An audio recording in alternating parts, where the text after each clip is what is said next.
Judge Starr, just an observation. I'd be curious your opinion. So there's this movement afoot all across the nation, particularly in Democrat states, left-wing organizations, to get rid of the Electoral College and have this national vote, the national popular vote.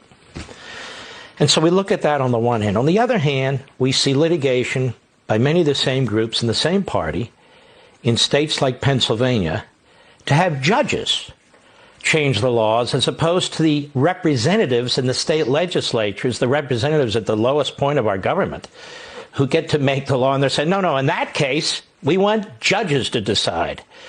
Don't you find that a little bit contradictory and self-serving for the Democrat Party to be pushing the national popular vote on the one hand, but undermining state legislatures and going to judges to get their way on another hand? And there is a contradiction, and the unifying theme is we don't like the constitutional structure. In Portland, Oregon, they were burning their Bibles.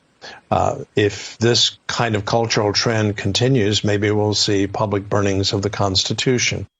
The Constitution is incredibly sensitive to the very idea that we are the United States of America. We're not just America, we are the United States of America. And we fought a civil war and have inherited the great rhetoric of Abraham Lincoln about this union of states.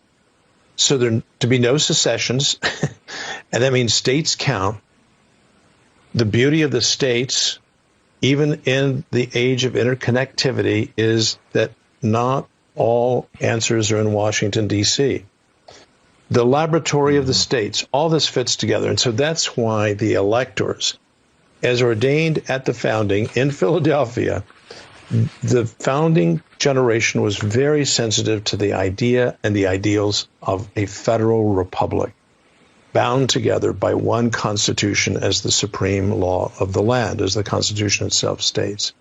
The Electoral College reflects the beauty of federalism. Now, we either like the idea of the United States of America, or we will prefer then we just want California, New York, and Illinois, and a couple of other states to decide who the next president may be. So if you live in, quote, flyover country, we don't care about you. You're out.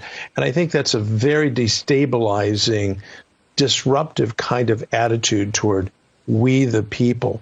It's not we the people of America. It's we the people of the United States of America. So I think North Dakota should continue to count. Yeah, and continue to produce the fuel that we need in the rest of the country. All right, I want to make a point on your point. I see a war on the Constitution by the left and the Democrat Party, whether they're litigating. We've talked about Pennsylvania, and Pennsylvania is not the only state. Activities took place in Georgia, in Wisconsin, in Michigan, in other states. Over 300 lawsuits were brought in the course of the last year, 300 lawsuits to affect the voting system, which is why you see such a difference between 2016 and 2020. But that said, I see a war on the Constitution by the left and the Democrat Party. Before this election, they were talking about stacking the Supreme Court and packing the Supreme Court. Before this election, they were talking about adding 4 Democrats forevermore in the United States Senate. They were talking about eliminating the filibuster rule, which isn't in the Constitution, but certainly is compatible with the notion of the great deliberative body. They've talked about war on the Electoral College. Now, they're not talking about any of that right now. But they did go into the courtrooms or go to their legislatures and try to change the methodology by which votes are counted, by which votes are cast. The Democrat Party didn't do this because they believe in good government. They didn't do this because they believe in fairness between the parties. They did this because they're trying to stack the system, particularly in the metropolitan areas. So I want to ask you a question.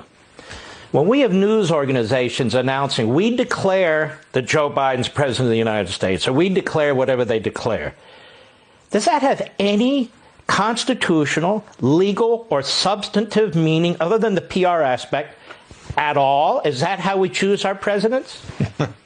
Thank goodness, no. Just as the polls got it badly wrong.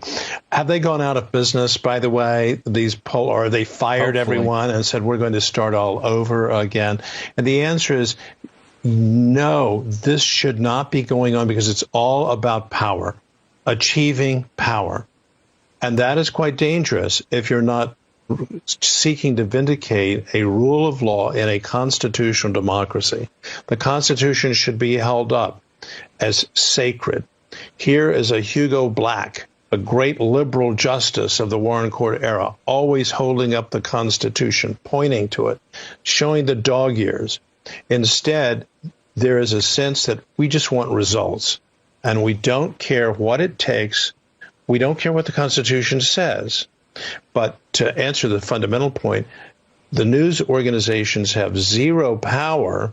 They can try to influence, but it will be up to the Electoral College, which will meet, and it will determine, it will cast its votes, each state with its electors, chosen in the way, once again, that the legislature is determined. So that's going to happen in December, approximately December 12th. So we have over a month to go before the decisive votes are cast. Then the electors report to Congress and to the House of Representatives, and they will then say, here are our votes. So there's several steps that are yet to be taken, and never forget the role of the legislature.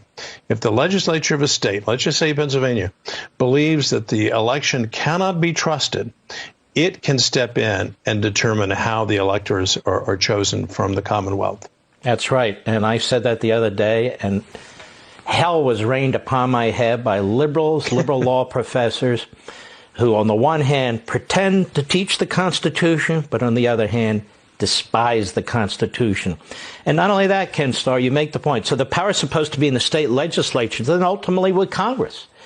Because then Congress counts the votes and objections can be raised. And I won't get into all the weeds and processes, so forth. But decision desks and news organizations, as you point out, and I want to underscore, do not choose the President of the United States. They can give their opinion all they want. They can issue declarations all they want.